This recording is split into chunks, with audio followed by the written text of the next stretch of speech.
Hello friends, welcome to Dakshayu English literature zone. तो दोस्तों, आज का टॉपिक है एक बड़ी ही सुंदर poem by William Blake, Holy Thursday. और उसको शुरू करने से पहले आप ज़रूर चैनल को सब्सक्राइब कर लीजिए और बेल आइकन को भी दबा दीजिए ताकि आपको इसकी लेटेस्ट वीडियोस जो मैं अपलोड करती हूँ आपको मिलती रहें और आप भी अपडेट रहें। तो चलिए दोस्तों, शुरू करते हैं।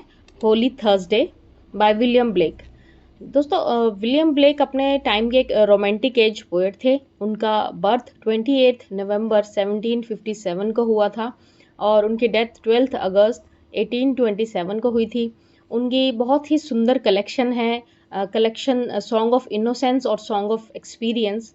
और जो ये पोएम है आज की होली थर्सडे, ये सॉन्ग ऑफ इनोसेंस से ली गई है। फ्रेंड्स, बात करते हैं अगर होली थर्सडे की, तो होली थर्सडे जो पोम है ये पब्लिश हुई थी 1789 में और इसमें 12 लाइन्स और 3 स्टेंजाज हैं। और जो इसका 2 राइमिंग कपलेट्स है इसमें, ए बी बी। तो चलिए दोस्तों, शुरू करते हैं होली थर्सडे, जो कि एक बहुत ही सुंदर पोएम है, बहुत ही प्यारी छोटी सी पोएम है।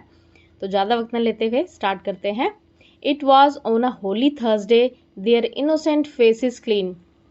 ये एक होली थर्सडे का दिन है जब विलियम ब्लेक ये पोम लिख रहे हैं और बात कर रहे हैं छोटे बच्चों के बारे में।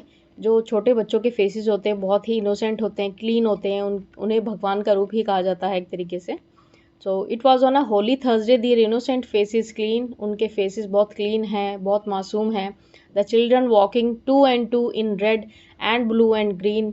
जो बच्चे हैं वो चल रहे हैं दो दो के ग्रुप में और रेड ब्लू ग्रीन कलर के उन्होंने कपड़े पहने हुए हैं, उनके ड्रेसेस हैं।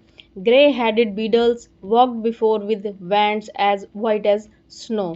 जो ग्रे हेडेड बीडल्स है, बीडल्स होते हैं जो चर्च के कर्मचारी होते हैं जो उन बच्चों की देखभाल भी करते हैं। तो वो ग्रे हेडेड, उनके जो सर के बाल हैं वो सफ़ेद हो गए हैं, वाइट हैं, वो बूढ़े हो गए हैं। वॉक बिफोर विद वैंड्स, उन्होंने हाथ में छड़ी ली हुई है। As white as snow, snow, उनके जो सर हैं वो स्नो की तरीके से वाइट हैं और हाथ में छड़ी लेकर वो बच्चों को चला रहे हैं। Till into the high dome of Paul's they like Thames water flow. Till into the high dome, तब तक वो बच्चों को इसी तरीके से लाइन में डिसिप्लिन में लेके जा रहे हैं जब तक वो डोम ऑफ पॉल्स यानी कि एक चर्च में जो बच्चे हैं वो जा रहे हैं। थर्सडे का जो उनकी एक्टिविटी हो रही है वो जा रहे हैं बच्चे सेंट पैट्रिक कैथेड्रल चर्च में। और जब तक वो चर्च के अंदर एंटर नहीं कर जाते तब तक वो बच्चों को इसी तरीके से लेकर जा रहे हैं जैसे थेम्स नदी, लंदन में थेम्स नदी है वो बहती है और बच्चे उसी तरीके से बहते हुए जा रहे हैं। चलिए नेक्स्ट बात करते हैं। Oh what a multitude they seemed these flowers of London town. Oh what a multitude, जो उनका जो बच्चे हैं वो इकट्ठे होकर एक जैसे जा रहे हैं, वो ऐसे लग रहे हैं जैसे कि बच्चे लंदन के फ्लावर्स हों, फूल हों रंग बिरंगे। Seated in companies they sit with radiance all their own. उन बच्चों में से जब वो बैठे हैं तो उन बच्चों में से एक अलग ही तरीके की किरण, रेडियंस निकल कर आ रहा है उन सब में से। The hum of multitudes was there but multitudes of lambs। उनकी जो बातें करने की, उनका जो हमिंग साउंड है, जब हम बात करते हैं जैसे की आवाज़ जैसे आती है उसको हम बोला गया है।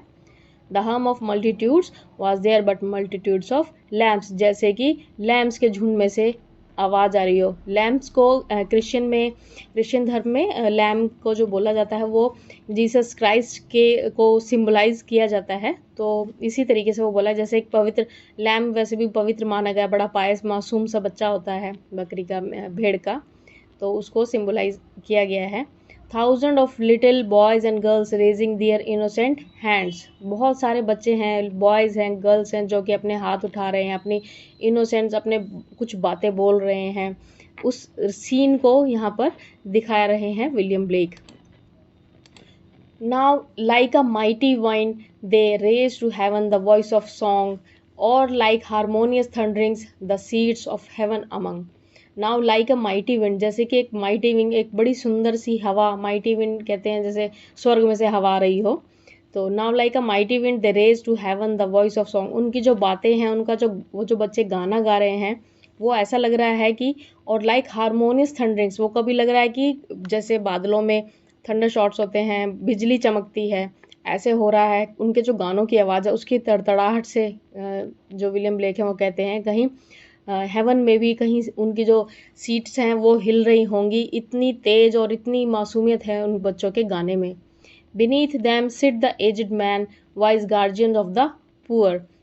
और बच्चे जब गाना गा रहे हैं, अपनी कला का प्रदर्शन कर रहे हैं, तो ऐसा लग रहा है कि जो वो बीडल्स थे, वो जो लोग थे चर्च के कर्मचारी, वो कहीं ओवरशैड हो गए हैं, कहीं उन बच्चों के आवाज़ में, उन बच्चों के गाने में छुप गए हैं और अब बच्चों की परफॉर्मेंस हो रही है। Then cherish pity lest you drive an angel from your door. और विलियम ब्लेक कहते हैं कि देन चेरिश पिटी, और इस जो पोम का जो थीम है वो ये कहना चाहते हैं कि हम जैसे बच्चे हैं, इतने मासूम होते हैं, उसी तरीके से हमें भी सभी के साथ काइंड रहना चाहिए। अपनी मासूमियत से, बिना कोई धोखाधड़ी करते हुए हमें सबके साथ काइंड रहना चाहिए। अपनी जो दया है, हमारी पिटी है, उसे चेरिश सब पे फैलाना चाहिए। लेस्ट you dry N angel from your door. सभी को हमें अच्छे से सबकी मदद करनी चाहिए और सभी के लिए हेल्पफुल हमें रहना चाहिए। तो दोस्तों, ये थी एक छोटी सी प्यारी सी पोम होली थर्सडे, जिसका बड़ा सुंदर सा विवरण विलियम ब्लेक ने इस पोम में किया है। आशा करती हूँ आपको ये पोम ज़रूर पसंद आई होगी। अगर पसंद आई तो आप मुझे कमेंट करके ज़रूर बताएं। नेक्स्ट वीडियो के लिए आप ज़रूर बेल आइकन को प्रेस कर दें। Thank you so much.